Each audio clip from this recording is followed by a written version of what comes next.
السلام علیکم ورحمۃ اللہ وبرکاتہ۔ اے ایمان والو، ایمان میں داخل ہو تو پورے کے پورے داخل ہو، یہ نہیں کہ آدھے مسلمان اور آدھے یہود و نصار یا کافر کے پیروکار۔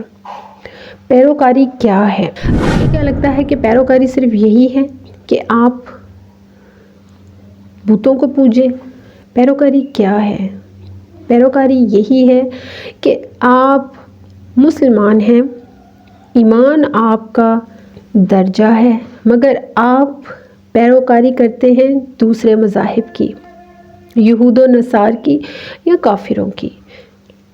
ان کے جیسا رہن سہن، ان کے جیسا لباس، ان کے جیسی چال ڈھال، ان کے جیسے بولنے کا انداز، حتیٰ کہ آپ کے رکھ رکھاؤ میں بھی کہیں بھی ایک مسلمان مومن کی جھلک ہی نہیں، سوائے اس کے کہ آپ کبھی جب آپ کا دل ہو اور آپ نماز پڑھیں تو پتہ چلے کہ یہ تو مسلمان ہے، ورنہ آپ غور و فکر کیجئے، فرق نہیں رہ گیا۔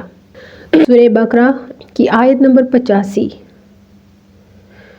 اس کا بغور مطالعہ کیجئے، جس میں اللہ سبحانہ وتعالیٰ فرماتا ہے کہ تم میری کتاب کے کچھ حصے کو تم مانتے ہو اور کچھ کو رد کرتے ہو، یعنی اللہ کے احکامات کو کچھ کو تو مان لیتے ہو اور کچھ کو نظر انداز کر دیتے ہو، رد کر دیتے ہو۔ اس روش کو اختیار کرنے والے ان کے لیے اللہ سبحانہ وتعالیٰ نے سوائے اس کے دوسری آگاہی ہی نہیں دی کہ وہ دنیا میں ذلیل و رسوا ہوں گے اور آخرت میں بھی وہ اللہ کے شدید غضب سے اور دردناک عذاب سے دوچار ہوں گے۔ آپ نے یہ روش کیوں اختیار کر رکھی ہے؟ آپ ایمان والے ہیں تو آپ کو پورے کے پورا ایمان میں داخل ہونا ہے، یہ نہیں کہ ہم مسلمان ہیں ہم بخش دیے جائیں گے۔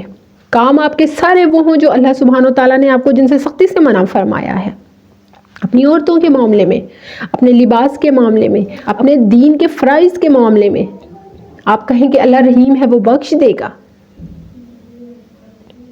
اس روش سے نکل جائیے۔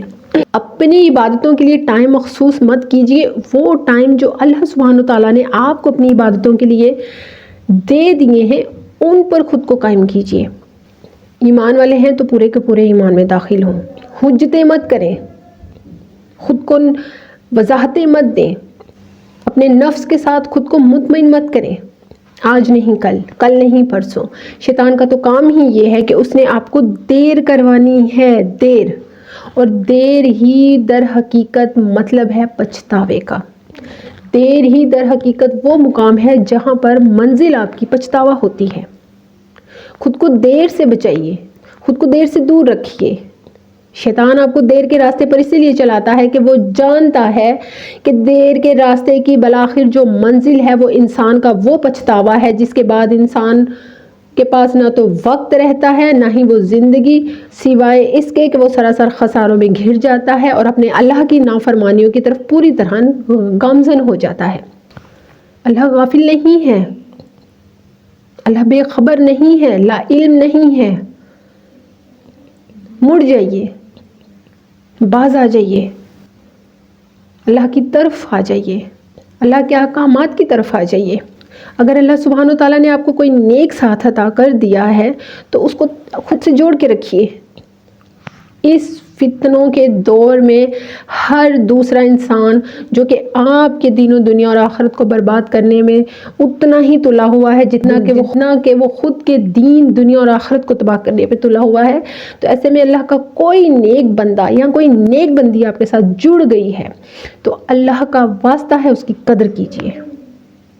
اللہ اپنے نیک بندے یا نیک بندیوں کے ساتھ دیکھ کر بھی چاہتا ہے کہ میرا بندہ میری طرف آ جائے، لوٹ آئے۔ اللہ بے خبر نہیں ہے، آپ اللہ کو دھوکہ نہیں دے سکتے۔ اگر آپ کو لگتا ہے کہ آپ اپنے دنیاوی فرائض پورے کر رہے ہیں اس لیے آپ کے پاس اللہ کے فرض پورے کرنے کا ٹائم نہیں ہے تو آپ اللہ کو دھوکہ مت دیجیے۔ آپ اللہ کو دھوکہ نہیں دے سکتے، وہ بے خبر نہیں ہے۔ کیا فائدہ آپ کا کہ لوگوں کی نظروں میں آپ فرما بردار اولاد ہیں مگر اللہ کے نافرمان ہیں؟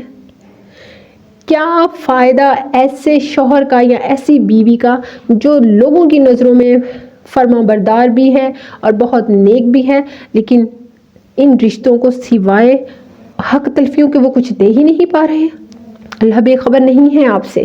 کیا فائدہ آپ کے ایسے احکامات کا جس میں آپ پیاسوں کو پانی تو پلا رہے ہیں مگر اپنے رشتوں میں جڑے لوگوں کی آپ کو پرواہ ہی نہیں کہ کیا کہیں وہ پیاسے تو نہیں رہ گئے؟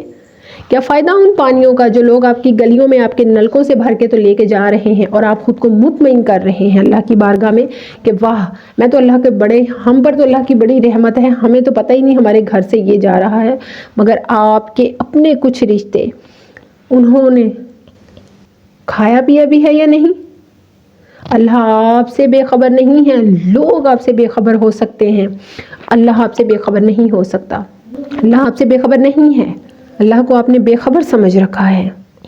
آپ نفس کے دھوکے میں ہیں، نکلیے نفس کے اس دھوکے سے اور ڈر جائیے کہ اللہ پل پل کی خبر رکھتا ہے۔ اللہ سبحانہ و تعالیٰ آپ سب کو خیر و برکت سے جوڑے۔ مجھے دعاؤں میں یاد رکھیے گا۔ جزاک اللہ خیر و بارک اللہ فیک۔